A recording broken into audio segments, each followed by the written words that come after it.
Segundo tema del día de hoy que vamos a tratar es modelos atómicos. De los modelos atómicos vamos a estudiar cuatro, que son los que tenemos en pantalla, pero para ello primero necesitamos conocer el origen y significado de la palabra átomo. Me dice ahí que filósofos griegos pensaban que la materia era continua y ésta se podía dividir. Este es un pensamiento que mantenía Aristóteles. Aristóteles creía que la materia se iba a poder dividir tantas veces como nosotros quisiéramos, es decir, infinitamente. Este pensamiento es cambiado y refutado por dos filósofos griegos que vienen después, llamados Leucipo y Demócrito. Leucipo creía que la materia se podía dividir en partes más pequeñas hasta llegar a un punto en que ya no se iban a poder dividir más. Es decir, la materia se iba a dividir en trozos más pequeños y esos a su vez se iban a poder dividir de tal manera en que iba a llegar un momento en el que existía un trozo de materia que ya no iba a poder dividirse en algo más pequeño. Su discípulo Demócrito llama a ese trozo de materia como átomo, ¿sale? Átomo es una palabra o es un término griego que se divide en dos, se divide en a y tomo, que individualmente significan sin división. Si nosotros conjuntamos estas dos partes de la palabra átomo y la conjuntamos y le damos significado a esta palabra que es átomo, podemos decir que el átomo es indivisible o que no tiene división. ¿Ok? Y les repito, esto los dicen los dos filósofos, Leucipo y Demócrito. Recordemos que esta es una definición o es un término que viene desde los griegos. Este término prevalece durante muchísimo tiempo hasta que llegan los científicos del siglo pasado y empiezan a hacer descripciones y estudios más a fondo de lo que es el átomo. ¿Ok? Ahora sí, pasemos a ver el primer modelo atómico. El primer modelo atómico es el de John Dalton, lo vamos a conocer como el modelo de bola de billar, y me dice que el modelo explica de manera exitosa las observaciones a la ley de composiciones constantes, la cual tiene sentido ya que un compuesto siempre tiene los mismos números relativos de átomos. Primero, para explicar esto que acabamos de leer, vamos a tener el siguiente ejemplo. Antes de entrar en materia de qué es cada una de estas cosas, observemos, esta flecha que tenemos aquí me va a separar lo que sucede antes de una interacción química y lo que sucede después de una interacción química. ¿Ok? Entonces, ahora sí, tenemos átomos de nitrógeno y de hidrógeno presente. Las cantidades que tenemos son 2 átomos de nitrógeno y 6 átomos de hidrógeno. ¿Ok? Eso es antes de la interacción. Y después de la interacción, si contamos, tenemos exactamente la misma cantidad, solo que ahora como hubo una interacción entre estos dos, ya forma una sustancia nueva que es un compuesto de fórmula NH3 llamado amoníaco. ¿Ok? ¿Esto qué relación tiene con la ley de composiciones constantes? Pues la ley de composiciones constantes me dice que la misma cantidad de átomos que yo tengo antes de una interacción química es la misma que yo voy a tener después de una interacción química, ¿sale? Que es lo que me ilustra la siguiente imagen de aquí. ¿Ok? Esto más adelante lo vamos a aprender con un nombre llamado balanceo de ecuaciones. Ahora, Dalton retoma o más bien mantiene un poco de lo que decían los griegos. Me dice que la materia estaba formada por átomos, cosa que decían los griegos, pero que estos a su vez eran invisibles al ojo humano. Recordemos que este átomo era un trozo de materia muy pequeño que ya no iba a poder ser dividible, perdón, pero pues como son trozos de materia muy pequeños, pues al ojo humano no son perceptibles, ¿ok? Por eso dice que son invisibles. Luego me dice que el átomo era una esfera pequeña, compacta, indivisible y no iba a tener carga. Esta es la descripción general que tiene Dalton para el átomo, ¿ok? Que es una esfera pequeña, compacta, indivisible y sin carga. De ahí proviene el nombre de bola de billar, ¿sale? Porque es una esfera, nada más. Y aquí tenemos una imagen en donde únicamente tenemos más ejemplos tanto de elementos y compuestos apegados a este modelo de Dalton. ¿Por qué tenemos diferentes tamaños entre los átomos de cada elemento? Cuando veamos tabla periódica vamos a aprender que hay algo llamado radio atómico que me va a determinar la distancia o más bien el tamaño de cada esfera o de cada átomo para este modelo. ¿Ok? Entonces este es el primer modelo, modelo atómico de Dalton. Segundo modelo es el modelo de John Joseph Thomson, que este lo vamos a conocer como el de budín de pasas. Me dice que Thomson experimentaba con rayos catódicos y postulaba que había átomos invisibles, cosa que ya había dicho Dalton, ¿cierto? Pero pues él experimenta con rayos catódicos y me dice que el resultado de esto sugería que existían partículas más pequeñas que el átomo que poseían una carga. Ojo, ya hay algo más pequeño que el átomo a partir de estos experimentos de rayos catódicos. Es decir, como ya hay algo más pequeño que el átomo, vamos a aprender ahorita que esto que es más pequeño que el átomo va a constituir a este mismo, y a partir de este momento al átomo ya se le va a considerar divisible, ¿ok? Después se probó que estas partículas poseían un valor de carga negativo, a las cuales nombró como electrones. Ojo, primer cosa importante del modelo de Thomson, se descubre algo más pequeño que el átomo.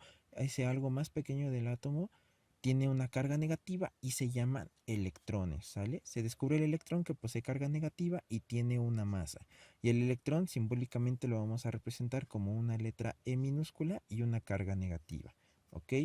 El átomo a partir de este momento, como les mencionaba, ya se considera divisible. Los electrones se representan incrustados en una nube esférica con carga positiva, de manera similar a cómo están distribuidas las pasas en un pudín o budín de pasas. Ojo, este último punto es la descripción general que tiene Thomson a partir del descubrimiento del electrón. Es la descripción que tiene del átomo, ¿ok? Y para esto tenemos aquí las siguientes ilustraciones. Primero, del lado derecho que tenemos aquí, ese es el modelo del budín de pasas, ¿sale? El átomo, que es esta esfera, la de mayor tamaño, es el átomo, que está cargado positivamente, pero iba a tener pequeñas partículas incrustadas que iban a tener una carga negativa, ¿ok? Esos son los electrones. ¿Qué es lo que tenemos del lado izquierdo? Pues son justamente el experimento de los rayos catódicos. Tercer modelo que vamos a estudiar el día de hoy es el modelo de Rutherford, que lo vamos a conocer como el modelo nuclear. Me dice que una de las grandes áreas de investigación de Rutherford involucraba partículas alfa que tienen una carga positiva y una masa semejante a la de un electrón. Al estudiar el vuelo de estas partículas observaba que algunas eran desviadas por algo en el aire. Para que Rutherford pudiera comprender este comportamiento de la desviación de las partículas alfa, diseñó el experimento que involucraba dirigir las partículas hacia una lámina delgada. Esta lámina es una laminilla de oro y este experimento lo conocemos como el experimento de la laminilla de oro, ¿sale? ¿En qué consistía este experimento? En que teníamos justamente una laminilla de oro que iba a estar rodeada por una lámina delgada de metal de manera circular, y iba a haber un pequeño espacio en donde iba a entrar una fuente de partículas alfa que iba a ser disparada a la distancia y se iba a observar el comportamiento de estas partículas. Ahora, ¿qué es lo que se observó en este experimento? Que algunas partículas penetraban en su totalidad y sin ningún problema en la lámina de oro, pero algunas otras no lo hacían y se veían reflejadas. Esto se debía a lo siguiente. Recordemos que en el modelo atómico de Thomson me decía que el átomo era una esfera que tenía una carga positiva y que en ellos estaban electrones incrustados, ¿cierto? Y recordar que las partículas alfa tenían una carga positiva. Entonces, atravesaban esos átomos que conformaban a la laminilla de oro o al sólido de la laminilla de oro. Eso está representado por las líneas horizontales de color negro, y en algunos casos pues penetraban sin ningún problema. ¿Qué es lo que pasaba en algunos otros casos? Que se encontraban con algo en una región específica del átomo que desviaba esas partículas, ¿sale? Y estas desviaciones de las partículas alfa se debía al choque con un centro de carga positiva concentrada. Esto fue lo que le dio el nombre al modelo nuclear. ¿Por qué le dio el nombre al modelo nuclear? Porque esa concentración de carga positiva era lo que Rutherford llamó como núcleo, ¿sale? La aportación o una de las aportaciones que hace Rutherford para el átomo, es decir, que el átomo contiene un núcleo y que ese núcleo tiene algo con carga positiva. Ahora también me dice que la mayor masa del átomo se va a encontrar justamente en ese núcleo que contenía una carga positiva. Concluyó que el núcleo contenía algo llamado protón, del mismo tamaño que el electrón, pero de carga positiva, ¿sale? Ahora ya encontramos algo más pequeño que acompaña el electrón que forma al átomo, ahora llamado protón, pero este tiene una carga positiva, es decir, ya hay una segunda cosa más pequeña que el átomo llamado protón. ¿Ok? Los electrones estaban girando en órbitas alrededor del núcleo. Esa es la descripción en conclusión a la que llegó Rutherford después de todo este experimento. Y es lo que observamos en la imagen que tenemos aquí arriba. Estas pequeñas elipses que tenemos aquí de color negro me van a representar esas órbitas, ¿sale? Y esas órbitas van a contener a esos electrones que están representados con esferas de color negro, ¿ok? Y esa agrupación de esferas azules y rojas que tenemos en el centro es lo que nosotros vamos a llamar como núcleo, ¿sale? En donde iban a estar los protones. También va a haber una partícula más pequeña acompañando al protón en el núcleo, pero ahorita vamos a decir cómo se llama esa partícula, ¿ok? Antes de ver el siguiente modelo atómico necesitamos saber lo siguiente. Existe un científico llamado James Chadwick. Este James Chadwick es un físico inglés que en 1932 probó que en el núcleo había una partícula más que tenía una carga neutra a la que nombró neutrón, ¿sale? Es decir, que en el núcleo del átomo ya no solo existía el protón como lo decía Rutherford, sino que también existía el neutrón. Es decir, a partir de este descubrimiento ya sabemos que hay tres cosas más pequeñas que el átomo que constituyen a este mismo.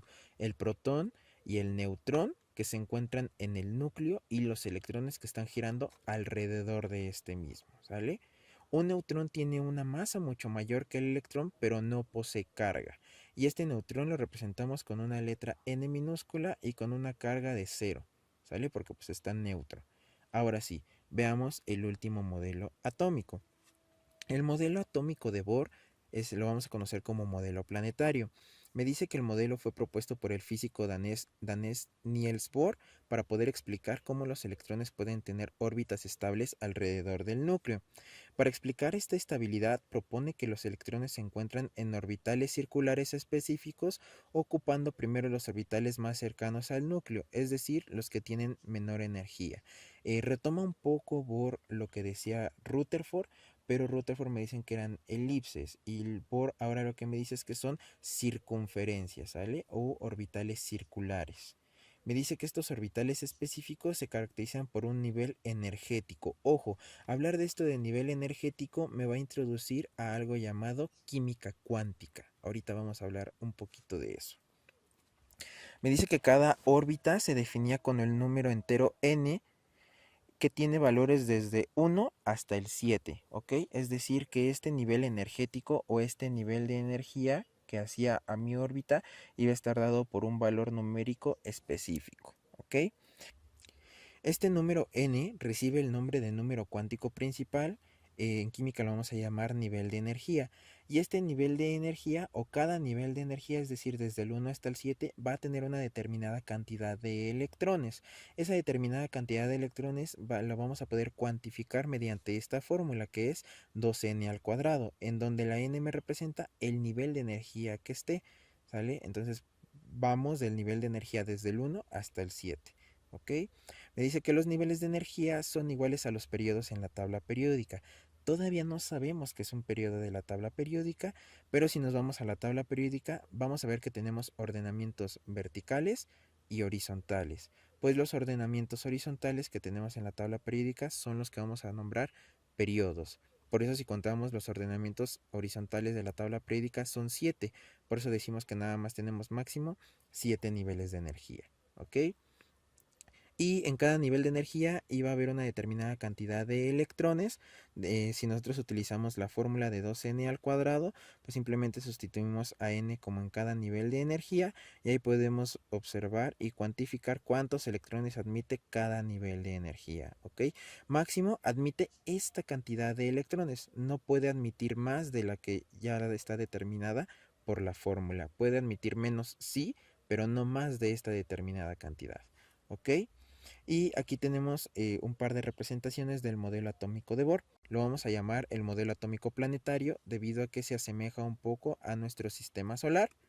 Introduce el primer número cuántico. ¿Cuál es ese primer número cuántico? Es este número n que llamamos nivel de energía y vamos a hablar justamente de eso, de niveles de energía.